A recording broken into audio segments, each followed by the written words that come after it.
Perkenalkan, nama saya Putu Rika Arista Dewi. Saya adalah CGP Angkatan 7 dari Kota Denpasar. Hari ini saya akan memaparkan tentang kesimpulan dan refleksi dari modul 1.1.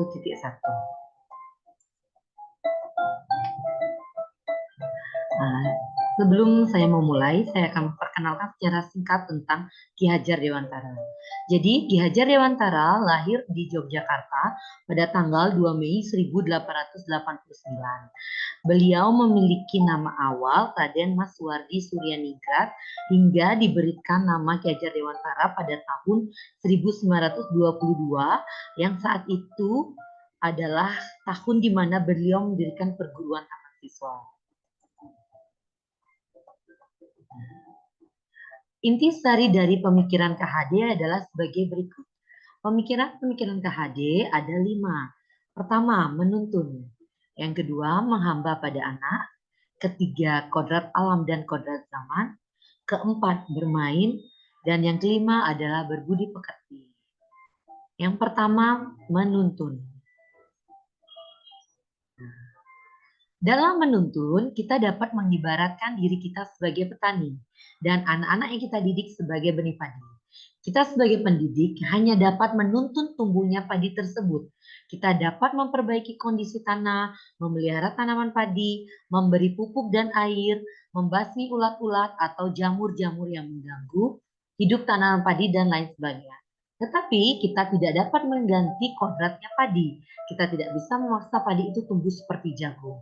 Nah, perumpamaan di sini untuk siswa adalah setiap siswa sudah memiliki bakat dan minatnya masing-masing. Jadi kita hanya tinggal memberikan pengajaran, kita hanya tinggal menuntun siswa sesuai dengan gaya belajarnya, siswa agar siswa bisa menemukan jati dirinya masing-masing. Untuk yang selanjutnya adalah menghamba pada anak. Menghamba pada anak di sini bukan berarti kita harus menuruti segala keinginan anak, tetapi guru di sini berperan sebagai fasilitator yang memberikan kebebasan pada anak untuk bereksplorasi dan berelaborasi sesuai dengan gaya belajar mereka. Di sini, guru tidak lupa untuk tetap selalu menuntun anak jika ada anak yang tidak dapat menemukan jati dirinya. Kodrat alam dan kodrat zaman. Kodrat alam dapat diartikan sebagai lingkungan alam tempat peserta didik berada, baik kultur budaya maupun kondisi alam geografisnya. Kodrat alam berhubungan juga dengan karakter dasar anak. Kodrat zaman bisa diartikan bahwa kita sebagai guru harus membekali keterampilan kepada siswa sesuai zamannya, agar mereka bisa hidup, berkarya, dan menyesuaikan diri. Dalam konteks pembelajaran sekarang, kita harus membekali siswa dengan kecakapan abad 21. Bermain. Menurut Ki Hajar Dewantara, permainan yang dilakukan anak itulah pendidikan yang sebenarnya. Dalam hal ini, pendidik harus memahami bahwa kodrat anak adalah bermain, sehingga pembelajaran bisa diintegrasikan dengan bermain sambil belajar atau belajar sambil bermain. Bermain juga membantu anak berinteraksi dengan baik bersama teman-temannya. Selain itu, anak akan mampu mengasah kemampuan sosial dan emosional ketika menghadapi teman baru atau situasi yang belum pernah dihadapi sebelumnya. Lewat bermain, anak-anak belajar untuk menguasai bahasa dan cara mereka berbicara. Berbudi pekerti. Menurut Ki Hajar Dewantara, budi pekerti atau watak atau karakter merupakan perpaduan antara gerak pikiran, perasaan, dan kehendak atau kemauan sehingga menimbulkan tenaga. Budi pekerti juga dapat diartikan sebagai perpaduan antara cipta, yaitu kognitif, karsa, yaitu afektif, sehingga menciptakan suatu karya atau psikomotor. Banyak manfaat yang didapat siswa jika menerapkan perilaku berbudi pekerti. Salah satunya adalah siswa memiliki kemampuan dan kepekaan dalam menilai lingkungan pergaulan. Sebelum mempelajari modul 1.1, sebagai guru saya meyakini beberapa hal sebagai berikut. Yang pertama, pengajaran itu sama dengan pendidikan. Yang kedua, peserta didik dikatakan telah belajar jika mereka bisa mengerjakan soal asesmen sesuai dengan kompetensi dasar yang tertera di kurikulum serta nilainya mampu melampaui KKM. Dan yang ketiga, memberikan tugas yang seragam tanpa mempertimbangkan keragaman potensi didik. Ternyata setelah mempelajari modul 1.1, sebagai guru pemikiran saya telah berubah, yaitu yang pertama, pengajaran tidak sama dengan pendidikan. Konsep-konsep pendidikan Ki Hajar Dewantara memberikan pengaruh yang cukup signifikan terhadap pemikiran saya tentang pendidikan. Pengajaran ternyata tidak sama dengan pendidikan. Pengajaran merupakan salah satu bagian dari pendidikan. Maksudnya, pengajaran itu tidak lain adalah pendidikan dengan cara memberi ilmu atau berfaedah untuk hidup anak-anak, baik lahir maupun batin. Pendidikan diartikan sebagai tuntunan dalam hidup tumbuhnya anak-anak. Maksudnya pendidikan menuntut segala kodrat yang ada pada anak-anak agar mereka dapat mencapai keselamatan dan kebahagiaan yang setinggi-tingginya, baik sebagai manusia maupun anggota masyarakat. Sedangkan peserta didik dikatakan telah belajar apabila ia telah mengalami perubahan perilaku sesuai dengan apa yang dipelajari dan bersifat orisinil, menetap, dan bertahan. Yang kedua. Dan yang ketiga, memberikan kebebasan kepada siswa untuk bereksplorasi dan berelaborasi, tetap sesuai dengan kompetensi dasar yang sudah ditentukan. Pemikiran Ki Hajar Dewantara yang akan saya terapkan di kelas adalah yang pertama, saya harus mengubah mindset bahwa anak bukanlah selembar kertas kosong. Di sini saya harus menyakitkan diri bahwa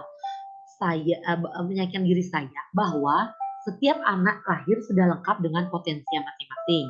Meskipun masih terlihat samar, saya harus peka membaca dan mengenali potensi anak yang saya didik agar pengajaran dan pendidikan yang saya berikan nantinya, baik metode maupun bahan ajarnya bisa betul-betul menggali potensi anak seoptimal mungkin. Nah, selanjutnya, saya harus menciptakan suasana kelas yang menyenangkan. Hal ini sejalan dengan kodrat anak yang senang bermain. Kita bisa mengkolaborasikan asiknya permainan ke dalam kegiatan pembelajaran. Misalnya dengan melakukan permainan tebak kata ketika pembelajaran berlangsung atau mengadakan ice breaking di sela-sela pembelajaran agar anak-anak tidak bosan dan jenuh dalam belajar. Lalu saya akan melakukan pembelajaran yang berpusat pada anak. Sebagai guru, saya akan mampu memberikan ruang, kesempatan, dan fasilitas seluas-luasnya agar anak mampu berpartisipasi aktif dalam kegiatan pembelajaran. Saya sebagai pendidik menempatkan diri saya sebagai fasilitator yang menuntun anak agar ia mampu mencapai tujuan pembelajaran yang diharapkan. Di akhir pembelajaran, penting bagi saya untuk memberikan penguatan terhadap materi-materi konseptual agar anak tidak mengalami miskonsepsi. Selain itu, melalui pembelajaran yang berpusat pada anak, saya berharap bisa mengasah keterampilan abad 21 mereka. Nah, selanjutnya saya akan menanamkan sikap berbudi pekerti. Tujuan pendidikan yang utama yaitu lahirnya anak yang tidak hanya kompeten dari segi akademis, tetapi juga berbudi pekerti yang baik.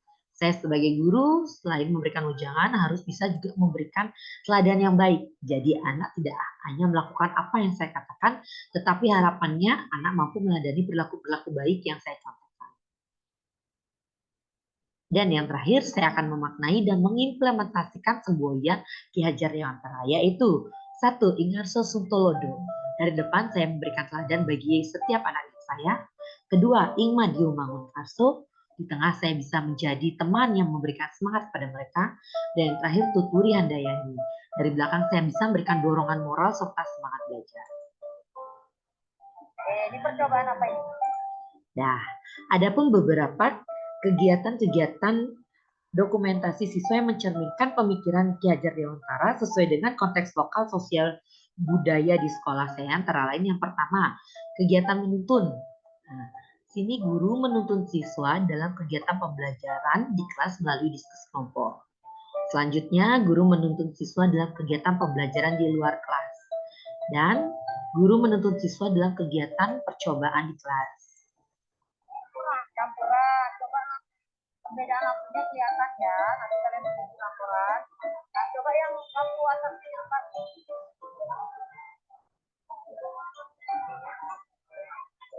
nyala lampunya lebih gimana itu di laporan ya. Nah, cara pasang lagi dah. Nah, coba lampu yang paling bawah dilepas.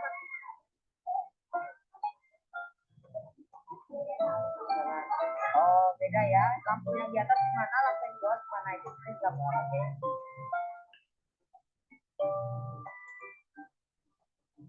Selanjutnya, kegiatan kodrat alam dan kodrat zaman. Nah, di sini kegiatan pertama kita sebagai masyarakat Bali tidak lepas dari kegiatan mejejahitan dalam istilah Balinya.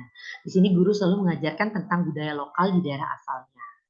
Selain itu, untuk kodrat zamannya guru menekankan pada kemampuan anak untuk meningkatkan keterampilan abad ke-21, kreatif, critical thinking, berpikir kritis, berkolaborasi antar teman, dan berkomunikasi seperti pada gambar ini. Kegiatan menghamba pada anak. Sebelah kiri dan kanan ini adalah kegiatan guru memberikan kebebasan pada siswa untuk memilih ekstrakurikuler yang sesuai dengan minat dan bakatnya. Nah, sedangkan yang di bawahnya guru memberikan kebebasan pada siswa untuk menyampaikan hasil laporan yang sudah dikerjakan. Jadi, kegiatan menghamba pada anak ini adalah siswa bisa bereksplorasi dan berelaborasi sesuai dengan minat, bakat, dan gaya belajarnya sendiri. Kegiatan bermain pada anak. Yang di sebelah kiri saya ini, guru memberikan ice breaking di sela-sela pembelajaran untuk menghilangkan kejenuhan siswa. Dan sebelah kanan, guru mengadakan ekstrakurikuler permainan tradisional bagi siswa. Mari kita lihat contoh video pemberian ice breaking di kelas.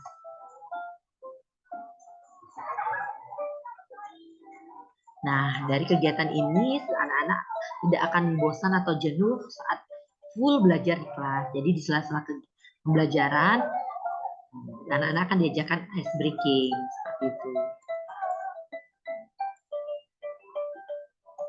Nah, dan yang terakhir adalah kegiatan berbudi pekerti siswa. Guru mengajarkan siswa yang tergabung dalam kegiatan dokter kecil dengan cara menangani rekan sejawat yang memerlukan pertolongan. Guru membiasakan siswa untuk melakukan doa bersama sebelum dan sesudah memulai pelajaran.